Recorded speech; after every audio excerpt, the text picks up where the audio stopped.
You've heard of bridezillas and wedding day disasters, but what happened at the Wentworth Society wedding of the decade rewrote the book on revenge. A young, seemingly orphaned bride was publicly humiliated, accused of grand larceny, and physically thrown out of her own ceremony by her billionaire mother-in-law. The groom stood by and did absolutely nothing, but as the high society guests laughed and popped champagne to celebrate getting rid of the trash, the ground outside the venue literally began to shake. Less than 5 minutes later, 40 black armored royal SUVs surrounded the estate, barricading every single exit. The bride they just tossed like garbage wasn't who they thought she was. Grab a snack because this story is pure unadulterated karma. Clara Sterling never asked for a fairy tale. Growing up in the foster care system in upstate New York, she learned early on that fairy tales were just marketing campaigns designed to sell dresses to little girls who didn't know any better. She was practical, hardworking, and fiercely independent.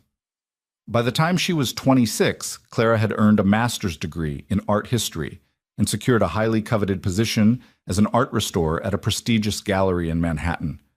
She spent her days carefully bringing damaged, forgotten masterpieces back to life. She was comfortable in the quiet, dusty corners of history. Then Liam Wentworth walked into her gallery. Liam was the heir to the Wentworth Real Estate Group, a multi-billion-dollar empire that owned half the skyscrapers in Boston and possessed a lineage that dated back to the Mayflower. He was charming, wealthy, and seemingly fascinated by Clara's quiet intensity. Their whirlwind romance felt like a movie. He whisked her away on weekend trips to Aspen, bought her dinner at Michelin-starred restaurants, and looked at her like she was the only woman in the world. For the first time in her life, Clara let her guard down. She allowed herself to believe that maybe, just maybe, she was worthy of a fairy tale. But every fairy tale has a villain, and Clara's came in the form of Victoria Wentworth, Liam's mother. Victoria was the undisputed queen of East Coast high society. She was a woman who measured a person's worth by their last name, their stock portfolio, and their bloodline. To Victoria, Clara was a parasite. She was a nobody, with no family, no pedigree, and no money, who had somehow sunk her claws into the Wentworth heir. From the moment Liam introduced them at the family's sprawling Newport estate, the psychological warfare began. Victoria was a master of the microaggression. She would casually mention how quaint Clara's tiny apartment was, or loudly ask her friends if Clara's off-the-rack dress was a hand-me-down. During dinner parties, Victoria would seat Clara next to the kitchen doors away from the senators and tech tycoons that frequented their table. "She's just a phase darling," Clara once overheard Victoria telling Liam in the conservatory. "You'll have your fun with the little charity case, and then you'll marry someone appropriate, someone like Eleanor Astor." But Liam proposed anyway. He got down on one knee in Central Park with a flawless 3-carat Harry Winston diamond. Clara said yes, believing that Liam's love was strong enough to shield her from his mother's venom. The wedding was set to take place at the Breakers in Palm Beach, Florida, one of the most exclusive and expensive venues in the country. Victoria had completely taken over the planning, turning the day into a massive networking event for the Wentworth empire. There were to be 400 guests, an imported symphony orchestra, and tens of thousands of dollars worth of white orchids flown in from South America. Clara felt like a prop in her own wedding. She was isolated, overwhelmed, and entirely alone. Her side of the guest list consisted of her college roommate Sarah and a few colleagues from the gallery.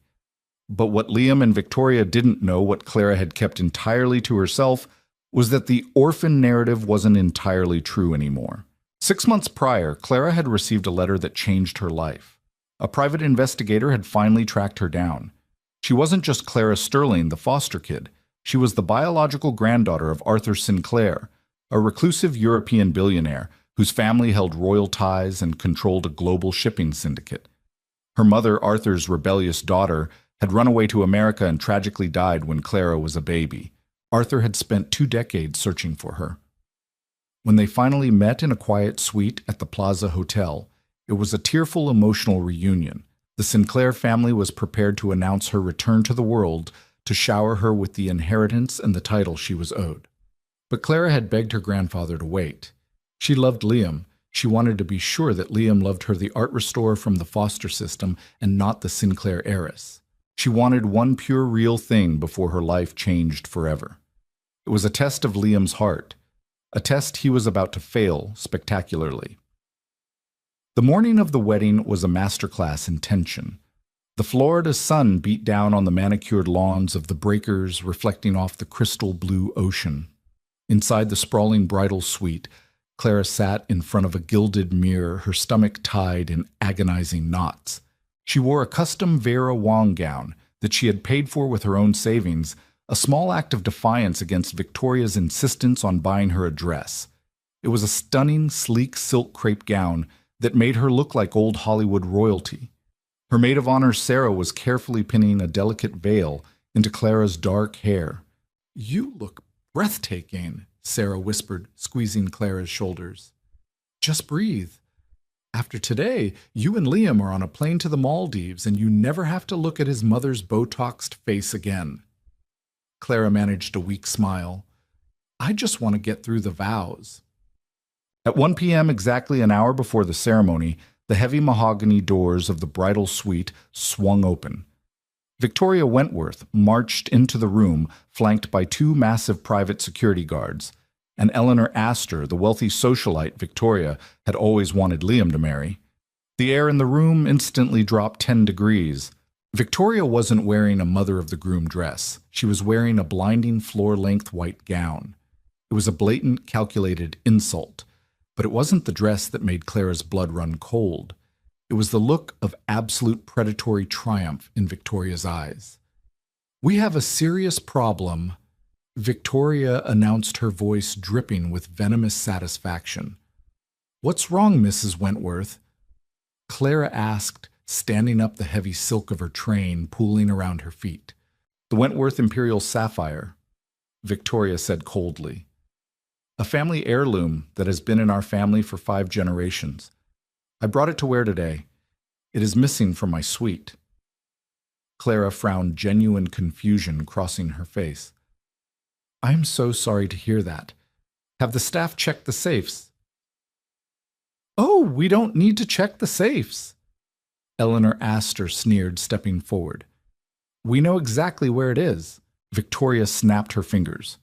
The 2 security guards immediately stepped past Clara and Sarah, violently unzipping Clara's overnight bags that were resting on the velvet chaise lounge. "Hey, you can't do that!" Sarah shouted, stepping in front of them. One of the guards simply shoved her aside. "What are you doing?" Clara demanded, panic rising in her chest. "Victoria, call them off."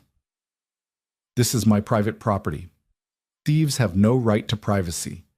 Victoria spat. One of the guards plunged his hand into the side pocket of Clara's worn leather duffel bag.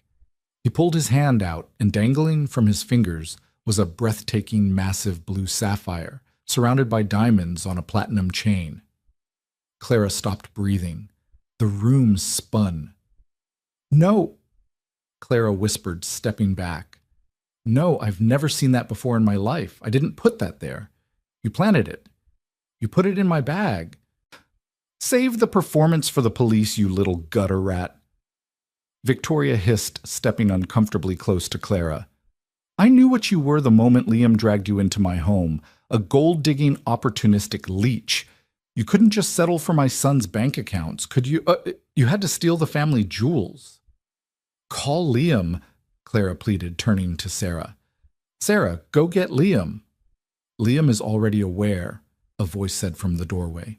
Clara turned. Liam stood in the doorway wearing his tailored Tom Ford tuxedo. He looked pale, but his jaw was set. He wasn't looking at Clara with love. He was looking at her with disgust. "Liam!" Clara cried, taking a step toward him. "Liam, please, you know me. You know I would never do this. She hates me. She set me up." Liam looked at the sapphire in the security guard's hand, then back at Clara. He didn't rush to hold her. He didn't defend her. He simply crossed his arms.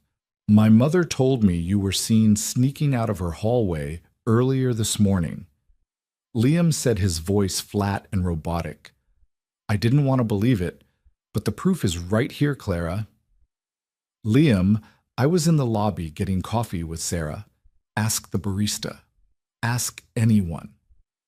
Clara's voice cracked tears, finally spilling over her eyelashes, ruining her meticulously applied makeup. Are you seriously going to believe this? Are you going to let her do this to us? There is no us anymore, Liam said coldly. The wedding is off.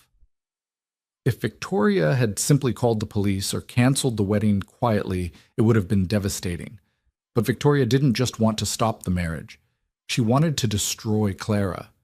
She wanted to make an example of her in front of the most powerful people on the East Coast. Bring her, Victoria commanded the guards. What? No, don't touch me, Clara shrieked as the two massive men grabbed her by the arms, their thick fingers digging bruisingly into her bare skin.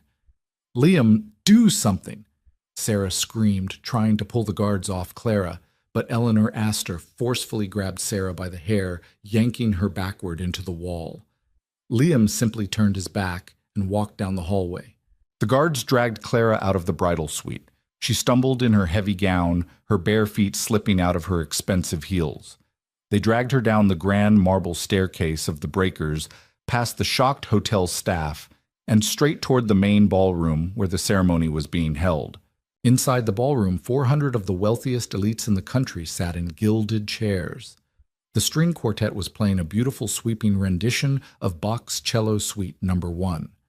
The scent of tens of thousands of white orchids filled the room. Suddenly, the heavy double doors at the back of the chapel were kicked open. The music screeched to a halt. Every single head turned. There was Clara the bride, crying hysterically, her veil torn, being physically held up by two grim-faced security guards. Behind her marched Victoria Wentworth, looking like a conquering general. Gasps echoed through the cavernous room. Senators whispered to their wives. Socialites covered their mouths in perfectly manicured shock. Victoria marched straight down the center aisle, grabbed the microphone off the officiant's podium, and turned to the crowd. Ladies and gentlemen, Victoria's voice boomed through the speakers, echoing off the crystal chandeliers. I apologize for the disruption, but there will be no wedding today. A heavy, suffocating silence fell over the room. We welcome this woman, Clara Sterling, into our family with open arms.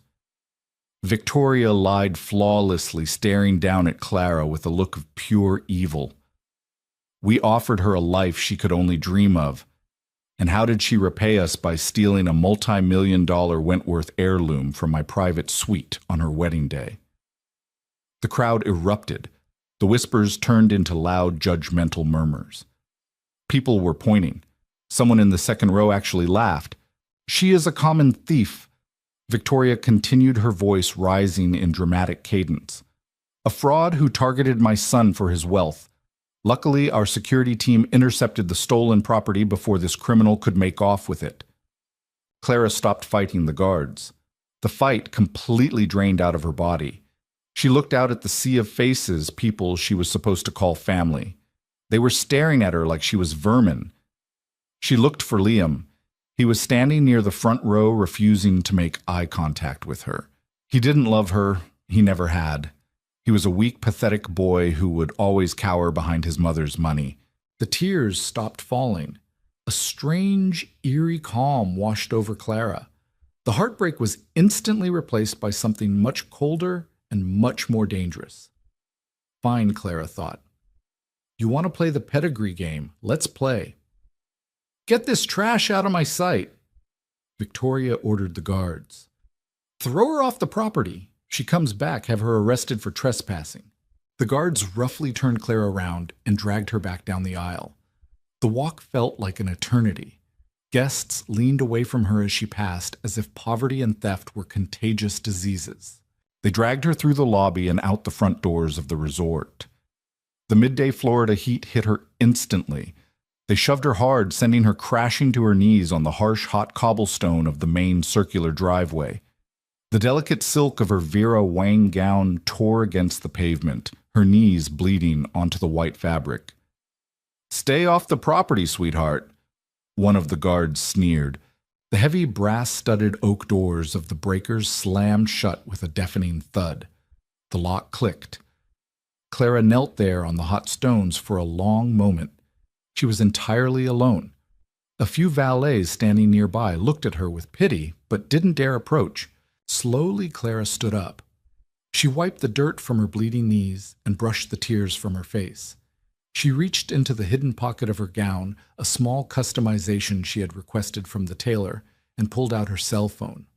Her hands weren't shaking anymore.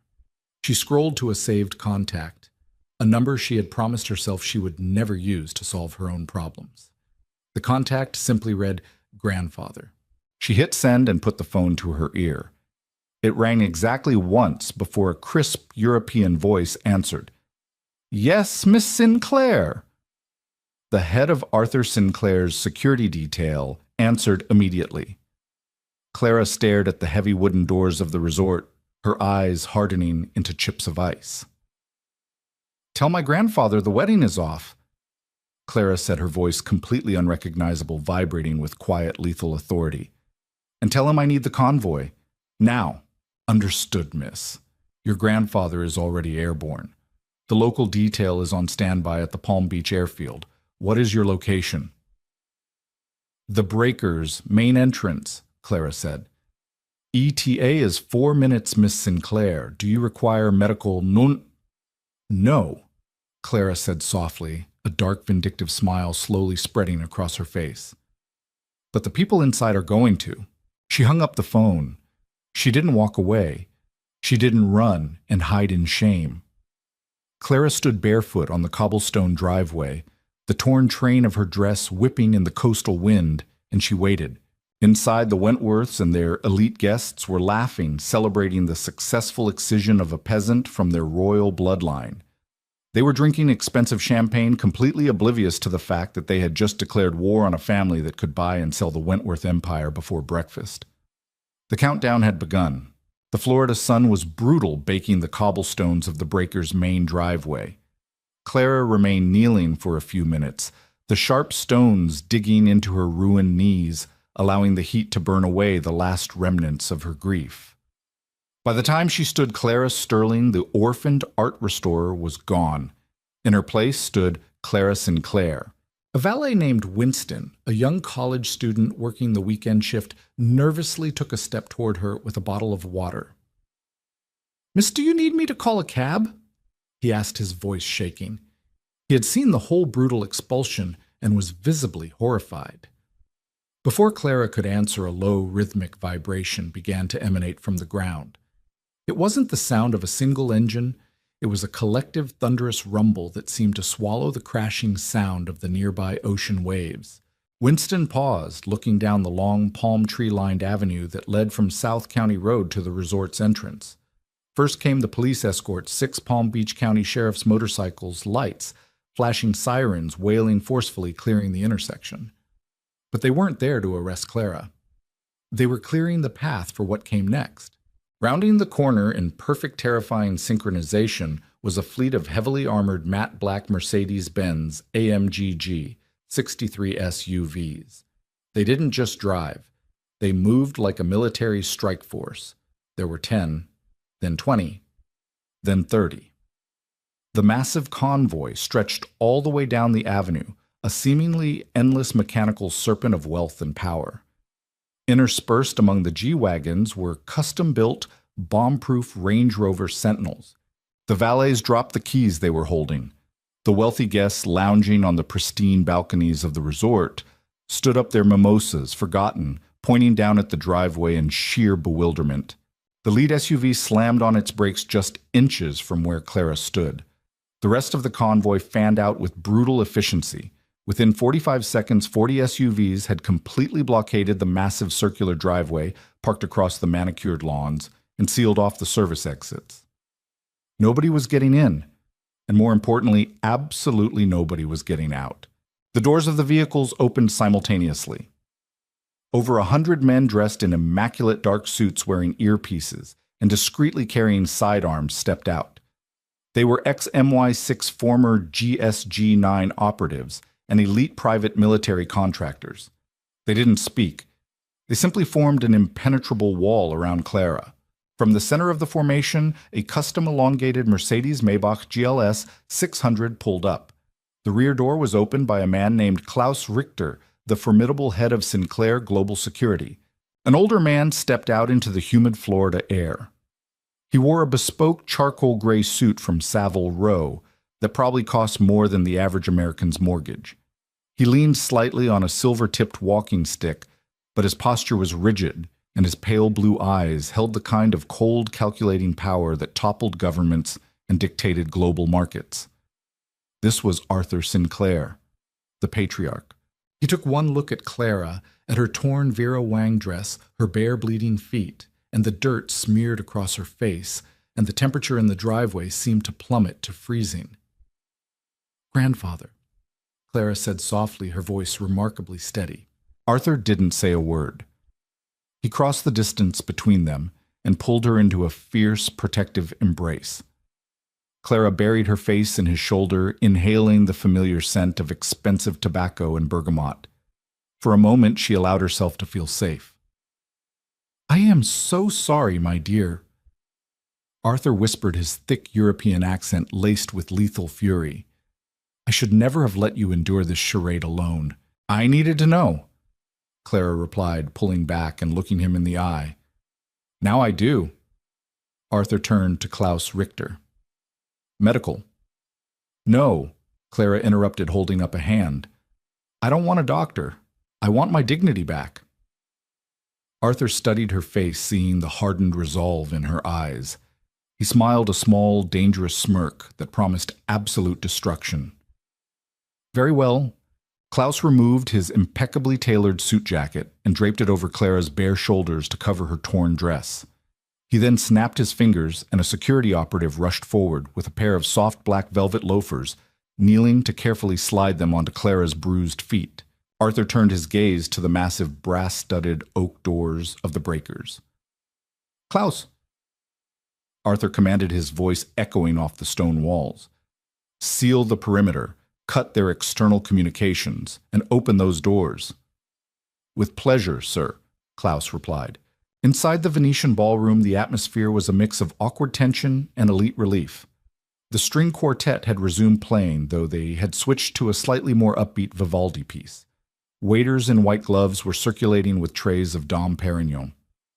Victoria Wentworth stood near the ice sculpture holding court with a group of wealthy socialites, including Eleanor Astor. Victoria was practically glowing with triumph. "It was a close call, honestly," Victoria was saying loudly, ensuring the nearby senators could hear her. "But I always say breeding tells. You can dress a street rat in silk, but they will still eye your silver. Thank God we caught her before she could pawn the sapphire." Eleanor laughed, sipping her champagne.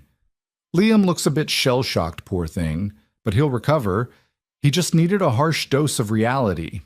Across the room, Liam stood near the bar. He wasn't celebrating. He was downing his third glass of Macallan 25 neat. He felt sick to his stomach, a gnawing sense of guilt clawing at his chest. But he pushed it down. His mother was right. The evidence was in Clara's bag. He had to protect the family name. At the front of the room, the hotel's general manager, a nervous man named Gregory, approached Victoria. "Mrs. Wentworth, I apologize for the disruption. Shall we begin serving the caviar course, or would you prefer we clear the room?" "Serve the caviar, Gregory." Victoria declared, waving her hand dismissively. "We paid for a party and we're going to have one. Consider it a celebration of a bullet dodged." Suddenly, the crystal chandeliers above them flickered. The soft, ambient lighting in the ballroom surged, then completely shut off, leaving only the natural light filtering through the massive ocean-facing windows. The string quartet stopped playing. The guests murmured in confusion. "Gregory, what is the meaning of this?" Victoria snapped. "Fix the power immediately. Parti." Before Gregory could reach his radio, the heavy double doors of the Venetian ballroom didn't just open, they were violently shoved apart with such force that they slammed against the interior walls, cracking the expensive plaster. The entire room went dead silent. 400 high society guests turned their heads in unison. Framed in the doorway were a dozen heavily armed men in dark suits, their expressions unreadable.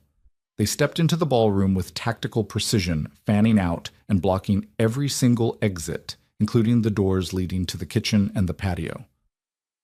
"What on earth is going on?" a panicked senator shouted from the second row. "Where is the hotel security?" "Hotel security has been relieved of their duties." A booming, authoritative voice echoed through the room. The wall of suited men parted. Arthur Sinclair walked into the room. He moved with the slow, deliberate grace of an apex predator. Behind him walked Klaus Richter, and beside Arthur, walking with her head held high, the oversized suit jacket draped over her torn wedding dress, was Clara. Gasps rippled through the crowd. Liam dropped his whiskey glass. It shattered on the marble floor. Victoria's face drained of color, but her arrogant nature quickly overrode her confusion. She marched forward, her heels clicking aggressively on the floor. "How dare you!" Victoria shrieked, pointing a manicured finger at Clara. "I told my guards to throw you off the property. Who are these men I am calling the police?" "The local police commissioner is currently enjoying a highly compensated vacation on my yacht in the Mediterranean. Mrs. Wentworth," Arthur said softly, stopping just 10 feet away from Victoria. "I suggest you save your breath." "Who do you think you are?" Victoria demanded, her voice wavering slightly as she took in the sheer size of the security force surrounding the room. "You are trespassing on a private Wentworth event." Arthur leaned heavily on his silver-tipped cane and let out a dry, humorless chuckle. "You Americans and your events," Arthur said, his voice dripping with aristocratic disdain. "You possess a few buildings in Boston, and you suddenly believe you are royalty. You know nothing of power, Mrs. Wentworth." Liam finally pushed his way through the crowd, stepping in front of his mother. "Clara, what is this?" "Who is this man?" Clara looked at Liam. The man she had loved for 2 years. The man who had stood by and watched her be dragged through the mud. She felt absolutely nothing for him. "This," Clara said, her voice ringing out clearly across the silent ballroom, "is my grandfather." Victoria scoffed loudly, attempting to regain control of the narrative. "Your grandfather, don't be ridiculous. You're a foster child, an orphan, and a thief." Arthur Sinclair's eyes narrowed into terrifying slits. He raised his hand, and Klaus Richter stepped forward, holding a sleek black tablet. Klaus tapped the screen, and the massive projection screens at the front of the ballroom, which were supposed to show a slideshow of Liam and Clara, suddenly flared to life. On the screen was a high-resolution live feed of the global financial news networks. Allow me to introduce myself properly," Arthur said, his voice echoing through the room. "I'm Arthur Sinclair, chairman of the Sinclair Syndicate, Duke of the Sovereign Territory of Vancouver. And this woman you just physically assaulted and threw onto the street like a stray dog is Clara Sinclair, the sole heir to a $400 billion empire." The silence in the room was absolute. It was so quiet you could hear the ice melting in the champagne buckets. Eleanor Astor dropped her clutch. The blood vanished from Liam's face, leaving him looking like a ghost. He stared at Clara, his mouth opening and closing soundlessly, as his brain tried to compute the catastrophic mistake he had just made. Victoria swayed on her feet. The name Sinclair was legendary, even among the ultra-wealthy. They weren't just rich. They owned the shipping lanes that brought the Wentworths their construction materials. They banked the banks that held the Wentworth loans. They were old-world, untouchable money. "No," Victoria whispered, shaking her head. "No, that's impossible. This is a trick. She stole my sapphire." "She's a criminal." Arthur's smile vanished. "Ah, yes. The sapphire. Let's discuss this. Theft, shall we?" "Nobody leaves this room," Arthur commanded. Several guests, sensing the legal and social disaster unfolding, had begun inching toward the exits. The Sinclair security operatives simply crossed their arms, physically blocking the doors. A prominent tech billionaire tried to push past an operative and was swiftly shoved back into his chair with a warning look. "You can't hold us hostage." Liam finally found his voice, stepping toward Arthur. "This is kidnapping." This is an investigation. Klaus Richter corrected smoothly, stepping between Liam and Arthur. A crime has been reported. A Sinclair has been accused. We are simply expediting the truth. Sit down, Mr. Wentworth, before I make you sit. Liam looked at the massive security chief, then looked at Clara, who was staring at him with cold indifference. Defeated Liam backed away. Now, Arthur said, turning his attention back to a hyperventilating Victoria. You claim my granddaughter stole the Wentworth Imperial Sapphire from your suite, a suite that I presume is heavily monitored.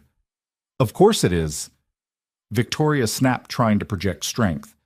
My personal guards were outside the door all morning. The only person seen exiting the hallway was Clara. Interesting, Arthur noted. He gestured to Klaus. Klaus tapped his tablet again. The projection screens in the ballroom shifted from the financial news to black and white security footage. As a matter of protocol, Klaus announced to the room, the Sinclair Syndicate has had an advanced security detail shadowing Miss Clara for the past 3 weeks, for her protection considering the hostile environment she was entering. Victoria flinched. Afraid, our operatives placed localized invisible microcameras in key areas of the venue late last night, Klaus continued, including the hallway outside the bridal suite and the hallway outside Mrs. Wentworth's suite. On the screen, the timestamp read 9:14 a.m. The footage showed Clara walking down the hallway, carrying 2 cups of coffee, heading back toward her bridal suite. She passed the hallway leading to Victoria's room, but she never turned down it. As you can see, Klaus stated, Miss Sinclair was never near your suite. Then who put it in her bag? Liam demanded, looking at his mother in confusion. Klaus fast-forwarded the footage to 10:45 a.m. The camera angle was from inside the bridal suite itself. The room was empty. Clara and Sarah were down in the salon. Suddenly, the door to the bridal suite opened. A young hotel maid pushed her cleaning cart into the room. She looked around nervously, her hands shaking. She reached into her apron, pulled out a heavy platinum necklace with a massive blue stone, and quickly shoved it into the side pocket of Clara's leather duffel bag. The entire ballroom erupted in gasps. It was a setup, Sarah, Clara's maid of honor, shouted from the back of the room, pointing at Victoria. I knew it. You framed her. That proves nothing. Victoria shrieked, her voice shrill with panic. That maid is clearly a thief. She must have stolen it from me and hid it in Clara's bag when she realized she couldn't get it out of the hotel. Is that your final statement, Mrs. Wentworth? Arthur asked, his voice dangerously low. Yes, that is exactly what happened, Victoria insisted. Klaus Richter signaled the men at the back doors. The doors opened and 2 Sinclair operatives walked in, escorting the very same maid from the video. The young woman was sobbing uncontrollably. Maria, Klaus said gently, addressing the maid. Please tell the room what you told our operatives in the kitchen 10 minutes ago. Maria looked terrified, her eyes darting between Victoria and the imposing figure of Arthur Sinclair. She paid me, Maria sobbed, pointing a shaking finger directly at Victoria Wentworth. Mrs. Wentworth paid me $50,000 in cash this morning. She gave me the necklace and told me to put it in the bride's bag. She said if I didn't do it, she would have me fired and deported. Liam stared at his mother, absolute horror washing over his face. Mom, tell me she's lying. Tell me you didn't do this. Victoria was backed against the ice sculpture, looking like a trapped animal. She's a liar. They paid her off. This is all a fabrication. I have the cash in my locker, Maria cried. In the envelopes with the Wentworth Company seals, pay. The room began to turn on Victoria. The elite crowd, always eager to witness a downfall to elevate their own status, began murmuring in disgust. Eleanor Astor subtly took 2 steps away from Victoria, distancing herself from the radioactive social ruin. A pathetic amateur setup, Arthur said, shaking his head. But there is one thing that still bothers me, Mrs. Wentworth. You went to all this trouble to frame my granddaughter for grand larceny. But why use a fake as The murmuring in the room instantly stopped. "What?" Liam asked, stepping forward again. "What do you mean a fake? The Imperial sapphire has been in our family for 100 years. Klaus Richter reached into his suit pocket and pulled out a small velvet evidence bag containing the necklace the guards had pulled from Clara's duffel. He handed it to Arthur. Arthur held the massive blue stone up to the light, inspecting it with an expert eye. "A very good replica, I will admit. Lab-created corundum, set in white gold, not platinum, worth perhaps $2,000. Certainly not a multi-million-dollar heirloom." "That's a lie!" Victoria screamed, lunging forward, but a Sinclair guard stepped in her path. "Give that back. I had my chief gemologist review high-resolution photos of this piece just moments ago." Arthur continued calmly. "It is paste, which begs the question, Liam, where is your family's actual wealth?" Arthur turned his piercing gaze to Liam. "Did you know your father made several catastrophic investments in Dubai real estate 5 years ago? Investments that nearly bankrupted the Wentworth Group." Liam looked completely lost. "No, the company is fine. We just posted record profits. Creative accounting," Arthur corrected. "Your mother has been quietly liquidating family assets for years to keep up appearances and pay off the interest on those bad loans. The yacht, the house in the Hamptons, and apparently the Imperial sapphire, sold to a Russian oligarch 3 years ago." Victoria let out a strangled cry and buried her face in her hands. The secret she had harbored for years, the desperate facade she had maintained to keep her throne in high society, was crumbling to dust in front of her peers. She hadn't just hated Clara because she was poor. She hated Clara because Clara was a reminder that the Wentworths were dangerously close to being poor themselves. Victoria had needed Liam to marry Eleanor Astor to secure an influx of capital to save the company. Clara was in the way. "You framed her," Liam whispered, his voice cracking. He looked at his mother with utter disgust. "You destroyed my wedding. You destroyed my life. For money." Liam turned to Clara, his eyes filled with desperate pleading tears. He took a step toward her, holding his hands out. "Clara? Clara, please. I didn't know. I swear to God I didn't know. I love you. We can fix this. We can still get married." Clara looked at the man she had almost tied her life to. She saw him clearly now. He wasn't a victim of his mother's machinations. He was a byproduct of them. He was weak. When she needed him most, he hadn't believed her. He had let her be dragged through the dirt because it was easier than standing up to his mother. Clara stepped out from behind her grandfather. She looked Liam up and down, pulling the oversized suit jacket tighter around her shoulders. "You didn't know the stone was fake, Liam." Clara said, her voice ice cold and echoing in the dead silence of the ballroom. "But you knew me, and you believed I was a thief the second it was convenient for you." "Clara, I was confused." "You're a coward." Clara interrupted, her words slicing through the air like a scalpel. "You let them throw me out like trash. You stood there and watched." She slipped the 3-carat Harry Winston engagement ring off her finger. She didn't hand it to him. She dropped it on the marble floor. It bounced with a sharp, high-pitched clink that sounded like a gunshot in the quiet room. "Keep the ring," Clara said softly. "It sounds like you're going to need the money." The sound of the 3-carat diamond ring bouncing against the cold marble floor of the Venetian ballroom seemed to echo for an eternity. For a moment, nobody breathed. The string quartet remained frozen bows, hovering uselessly over their instruments. The 400 elite guest people who controlled the stock market and influenced national elections were rendered completely mute, paralyzed by the sheer gravitational pull of the power dynamics shifting violently before their eyes. Liam stared down at the glittering stone resting near the toe of his polished Tom Ford shoe.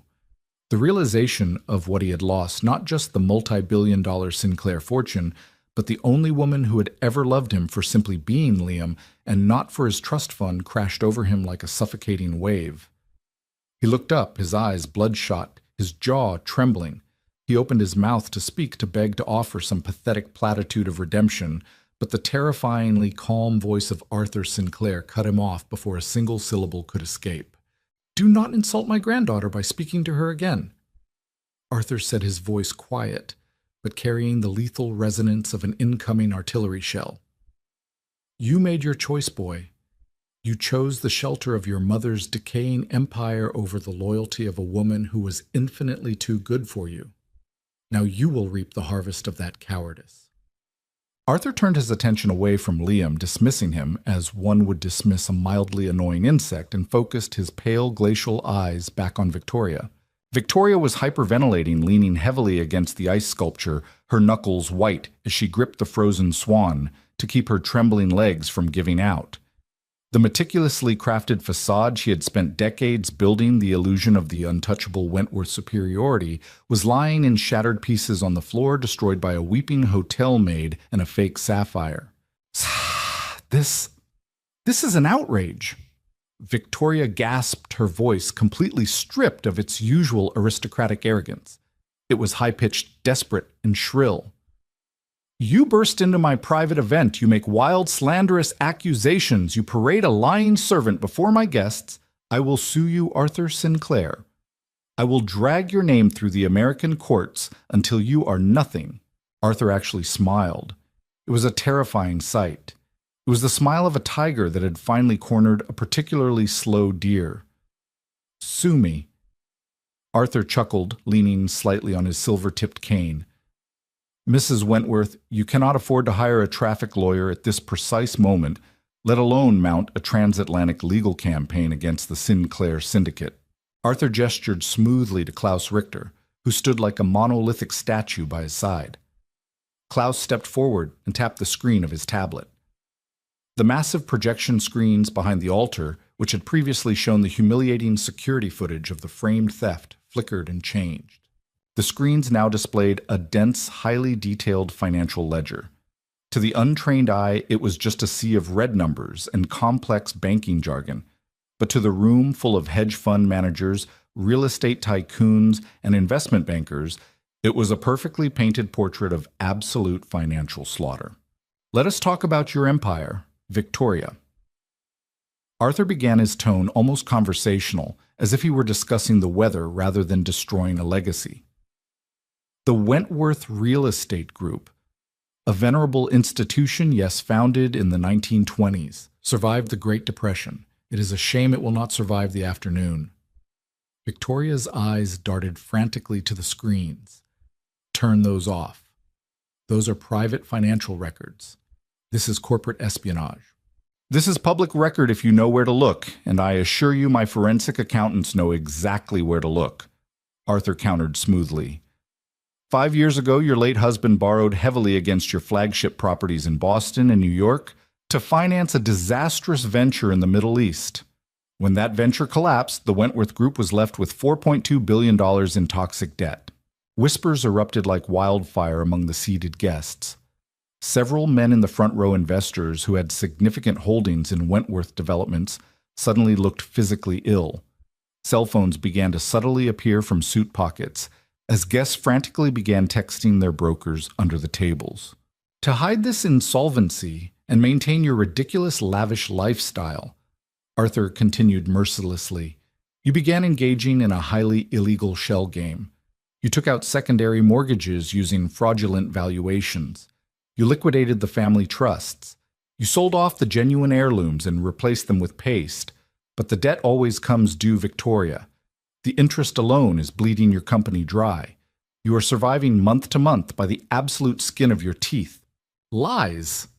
Victoria screamed, pointing a shaking finger at Arthur.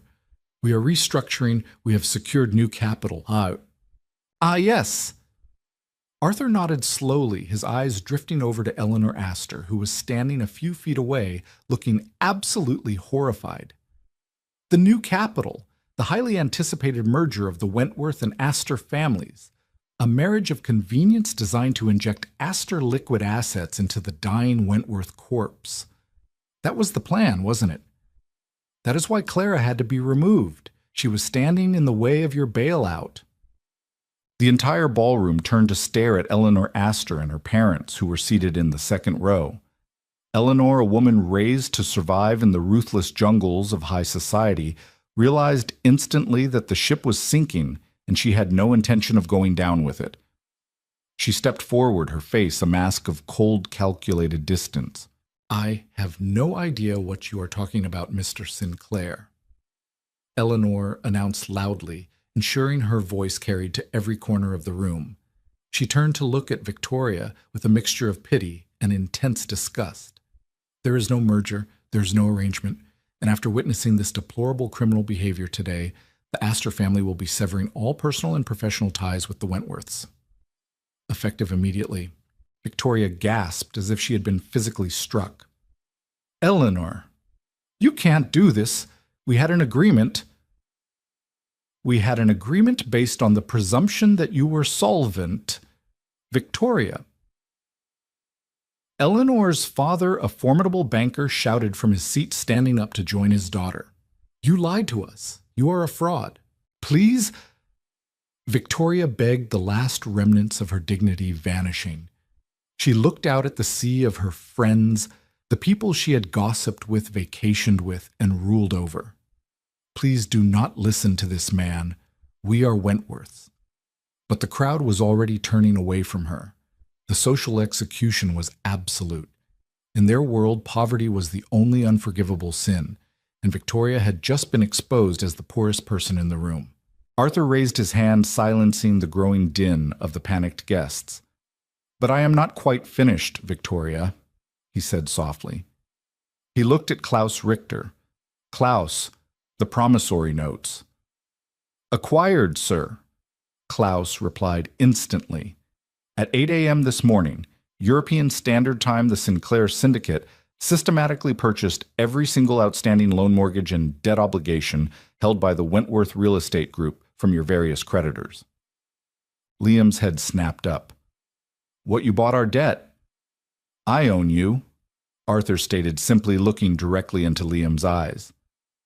"Every brick of your buildings, every grain of sand on your beachfront properties, every penny in your frozen bank accounts. I own it all. And as of—" Arthur paused, slowly pulling a gold pocket watch from his waistcoat and checking the time. 5 minutes ago, the Wentworth Real Estate Group officially defaulted on those loans. The grace periods have expired." Victoria collapsed to her knees on the marble floor, her white gown pooling around her. She wasn't acting anymore. The shock had completely broken her. No, please. You can't. My attorneys are currently filing the foreclosure paperwork in federal court in New York, Massachusetts, and Florida." Arthur declared, his voice ringing with absolute finality. "Your corporate offices are currently being locked down by federal marshals. Your personal assets, including this resort venue, have been seized pending a full audit for suspected wire fraud and embezzlement. You have nothing, Victoria. You are less than nothing." Arthur looked down at the weeping, broken woman on the floor. There was no pity in his eyes, only the cold, mechanical justice of a man protecting his blood. "You called my granddaughter a stray dog," Arthur whispered, leaning in so only Victoria, Liam, and Clara could hear his final verdict. "You told her she was a commoner. Look at yourself now, Victoria. You are sitting on the floor begging for mercy from a man who is going to take the very clothes off your back to settle your debts. Welcome to the gutter." The silence in the Venetian ballroom was no longer shocked. It was a graveyard silence. The sheer, overwhelming totality of the destruction Arthur Sinclair had just unleashed was terrifying to behold. He hadn't just ruined a wedding. He had dismantled a dynasty in under 10 minutes. Clara stood beside her grandfather watching the wreckage. She looked at Victoria sobbing incoherently on the floor, her makeup running in dark, ugly streaks down her face. She looked at Liam standing frozen, his mouth open, looking like a little boy who had just watched his house burn to the ground. A few hours ago, Clara would have given anything to have these people accept her. She had twisted herself into knots, trying to be polite, trying to be small, trying to prove she was worthy of their world. Now she realized the profound tragedy of it all. Their world was entirely hollow. It was built on lies, stolen money, and the vicious tearing down of others to maintain an illusion of height. She felt a hand on her shoulder. It was Arthur. "Are you ready to leave this place, Clara?" he asked gently. Clara took a deep breath. She pulled Klaus Richter's oversized suit jacket tighter around her shoulders, covering the torn bodice of her wedding dress. She looked out at the crowd of terrified, silent elites. "Yes," Clara said clearly. "I am." Arthur nodded. He turned to the room one last time. "Klaus, call the local authorities. Inform them we have a signed confession and physical evidence of grand larceny, extortion, and fraud regarding Mrs. Wentworth's little stunt with the maid. Let the police sort through the ashes." "Understood, sir," Klaus said, tapping his earpiece. Arthur offered Clara his arm. She took it, her posture perfect, her chin held high. "Make way!" Klaus barked, his voice echoing through the room. The Sinclair operatives blocking the doors stepped aside. The wealthy guests, desperate to avoid the gaze of the Sinclair patriarch, scrambled out of the center aisle, pressing themselves against the walls and the chairs to give Arthur and Clara as much space as possible. It was a walk of absolute triumph. As they walked down the aisles, Clara didn't look down. She didn't look angry. She looked completely at peace. She passed Eleanor Astor, who quickly averted her eyes. She passed the whispering senators and the panicked hedge fund managers. Just before they reached the doors, a hand reached out and grabbed Clara's elbow. It was Liam. He had run after them. He looked completely shattered, tears streaming freely down his face. "Ah!" "Clara, wait!" Liam choked out his grip on her arm, desperate. "Please, I'm sorry. I was stupid. I was blind. Please don't do this. Don't leave me." Klaus Richter moved so fast it was a blur. In a fraction of a second, Klaus had Liam's wrist locked in a brutal bone-snapping grip, forcing Liam to release Clara and drop to his knees with a sharp cry of pain. "Do not touch her," Klaus warned, his voice a low mechanical growl. Clara looked down at Liam kneeling before her. This was the man who was supposed to protect her, the man who was supposed to stand by her side against the world. "Let him go, Klaus," Clara said softly. Klaus released Liam's wrist and stepped back, though he kept his hand hovering near his sidearm. Liam rubbed his wrist, looking up at Clara with desperate, pleading eyes. "Clara, I can change. We can go away. Just the two of us. We don't need the money. I don't care about the company. I just want you." Clara looked at him, and for the first time that day she smiled. It was a sad, knowing smile. "You do care about the money, Liam," Clara said quietly. "It's all you've ever cared about. You didn't defend me because you thought I was a thief. You didn't defend me because defending me meant losing your inheritance. You chose the money." "No, And the tragic irony," Clara interrupted, her voice gaining strength, "is that if you had just stood by me, if you had just believed in me for 1 second, you would have had more money than your mother could have ever dreamed of." Liam's breath hitched. The realization hit him like a physical blow to the stomach. "But you failed the test," Clara whispered. "You are exactly who your mother raised you to be, and now you get to live with her in the ruins." Clara turned her back on him for the final time. She linked her arm through her grandfather's, and together they walked out of the Venetian ballroom, leaving the heavy double doors wide open behind them. The walk through the lobby was surreal. The hotel staff, having heard the commotion, stood in stunned silence as the convoy of suited men escorted the barefoot bride and the European billionaire out the front entrance. The blistering Florida sun hit them as they stepped onto the cobblestone driveway. The 40 black armored SUVs were still in perfect formation, their engines purring menacingly.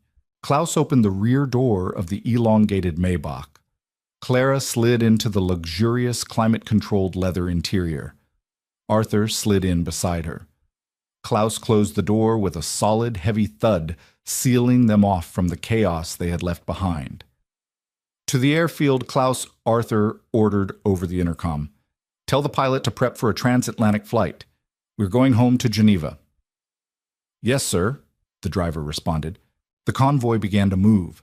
The police escorts fired up their sirens, parting the heavy Palm Beach traffic like a knife through butter. As the Maybach turned onto South County Road, Clara looked out the tinted window. Several squad cars from the Palm Beach Police Department were speeding in the opposite direction, their lights flashing brightly, heading straight for the breakers. They were going to arrest Victoria. Clara let out a long, shaky breath and leaned her head against the cool leather of the seat. The adrenaline was finally beginning to wear off, leaving a deep, profound exhaustion in its wake. Arthur reached over and gently took her hand. "You did brilliantly, my dear. Your mother would have been incredibly proud of your strength today." Clara looked at the old man. She saw the fierce, uncompromising love in his eyes. He had flown across the ocean with a private army just to protect her dignity. "Thank you, grandfather," Clara whispered, "for coming for me." "Always, Clara," Arthur replied, squeezing her hand. "You are a Sinclair. You will never walk alone again." 14 months later, the spring air in Paris was crisp and filled with the scent of blooming jasmine. Inside the Grand Palais, the atmosphere was electric. It was the opening night of the most highly anticipated art exhibition of the decade, a collection of recovered and restored Renaissance masterpieces that had been lost for nearly a century. The gallery was packed with international dignitaries, famous artists, and global philanthropists. They were all there to see the art, but more importantly, they were there to see the woman who had made the exhibition possible. Clara Sinclair stood near a beautifully restored Caravaggio, a crystal flute of champagne in her hand. She was unrecognizable from the terrified, humiliated bride kneeling on the cobblestones in Florida. She wore a custom emerald green haute couture gown that clung perfectly to her frame. Her dark hair was swept up in an elegant modern twist. Around her neck rested a stunning, authentic, flawless diamond choker, a piece from the Sinclair private vault. She radiated quiet, unshakable confidence. Over the past year, Clara had fully embraced her role within the Sinclair syndicate. While she had no interest in the ruthless corporate takeovers her grandfather orchestrated, she had taken absolute control of the Sinclair philanthropic and cultural arms. She commanded an endowment of over $50 billion, using it to fund global art restoration projects, build schools in developing nations, and notably establish a massive scholarship fund for children aging out of the American foster care system. She was powerful, respected, and entirely free. Miss Sinclair, Clara turned. Sarah, her former maid of honor and now the highly paid director of operations for the Sinclair Arts Foundation, was walking toward her with a clipboard. "The French Minister of Culture is asking for a moment of your time," Sarah said, smiling. "He wants to discuss the funding for the Louvre wing expansion." Tell him I will be with him in 5 minutes." "Sarah," Clara said warmly. "Everything looks spectacular tonight. You did an amazing job." "We did an amazing job," Sarah corrected, clinking her glass against Clara's. As Sarah walked away to manage the minister, Clara took a moment to simply breathe in the success of the evening. It was a perfect night. But perfection, she had learned, was rarely entirely uninterrupted. From the corner of her eye, she noticed a commotion near the main entrance. The imposing figures of the Sinclair security detail, still led by the ever-vigilant Klaus Richter, were blocking someone from entering the VIP area. Clara narrowed her eyes and took a few steps closer to the velvet ropes. It was a man.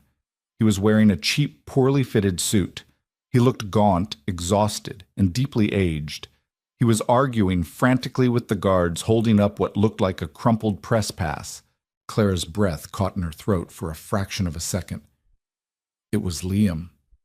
The fall of the Wentworth Empire had been spectacularly documented meticulously by the global press. Without the Sinclair bailout, the company had been liquidated. The banks had seized everything.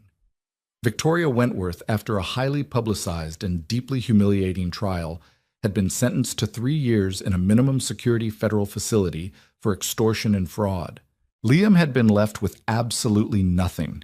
His name was radioactive. No major firm would hire him. The high society friends who used to drink his champagne now pretended they didn't know him. The last Clara had heard, he was working as a mid-level real estate broker for a no-name agency in New Jersey, living in a cramped one-bedroom apartment. "Let me through, please. I just need to speak to her for 1 minute." Liam was pleading with Klaus. Klaus simply crossed his massive arms. "You do not have the proper credentials for this sector. Step back, or you will be physically removed." Clara watched him struggle. A year ago, the sight of him looking so broken might have elicited a pang of pity.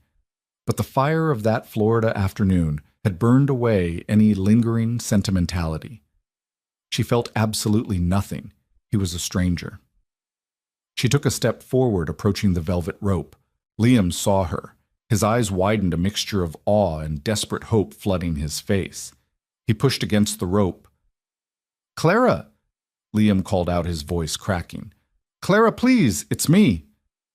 Klaus moved to intercept, but Clara held up a single elegant finger. Klaus instantly stopped and stepped back, allowing Clara to approach the rope. Liam looked at her, taking in the haute couture, the diamonds, the sheer aura of untouchable power she projected. He looked down at his own frayed cuffs in shame. "Clara, you look incredible," Liam stammered. "What do you want, Liam?" Clara asked. Her voice wasn't angry. It wasn't cold. It was simply indifferent. Liam swallowed hard. I read about the exhibition. I saw you were in Paris. I had to see you. I wanted to apologize properly for everything. I was weak, Clara. I was so stupid. I think about you every single day. I lost the best thing that ever happened to me." He reached over the velvet rope, offering his hand. "Please, can we just get a coffee? Can we just talk?" Clara looked at his outstretched hand. She didn't move to take it. She remembered kneeling on the burning cobblestones, bleeding and humiliated, while he stood in an air-conditioned room and let his mother throw her away. "Liam," Clara said softly, stepping slightly closer to the rope so only he could hear her. "Do you know what my grandfather taught me over the past year?" Liam shook his head, desperate for any connection. "He taught me that power isn't about the money in your bank account or the name on your building." Clara said, her eyes locking onto his. "Power is the ability to dictate your own reality. Power is deciding who gets to exist in your world." She looked at him with absolute devastating finality. "And you," Clara whispered, "do not exist in mine." Liam physically recoiled as if she had slapped him. The hope drained from his eyes, replaced by the crushing realization that there was no coming back. There was no redemption. The door was permanently, eternally sealed shut. Clara turned to her head of security. "Klaus, he is disturbing the guests. Escort him out of the building and make sure he isn't allowed back inside." "With pleasure, ma'am," Klaus said. Klaus and another operative grabbed Liam firmly by the arms. Liam didn't fight back. He simply slumped his shoulders and let them drag him away from the lights, the champagne, and the woman who now owned the world. Clara didn't watch him go. She turned her back, smoothing an invisible wrinkle from her emerald gown. She picked up her crystal flute from a passing waiter and walked gracefully back toward the exhibition floor, stepping into the brilliant, dazzling light of her own making. The queen had claimed her throne, and she would never kneel again. If you thought the Wentworths were going to get away with treating Clara like garbage, you clearly don't know what happens when old European money clashes with arrogant American billionaires. This satisfying story of revenge power and ultimate karma proves that you should never judge a book by its cover or a bride by her bank account. Watching Arthur Sinclair systematically dismantle the Wentworth empire in front of all their elite friends has to be one of the most savage mic drop moments in history. If Clara's epic comeback and the arrival of the Sinclair royal convoy had you cheering at your screen, you know what to do? Smash that like button right now. Don't forget to share this story with someone who loves a good karma comeback, and absolutely subscribe to the channel for more unbelievable jaw-dropping stories of drama and revenge. Ring that notification bell so you never miss an upload. Let us know in the comments below What was the most satisfying moment of Clara's revenge for you? See you in the next video. Next.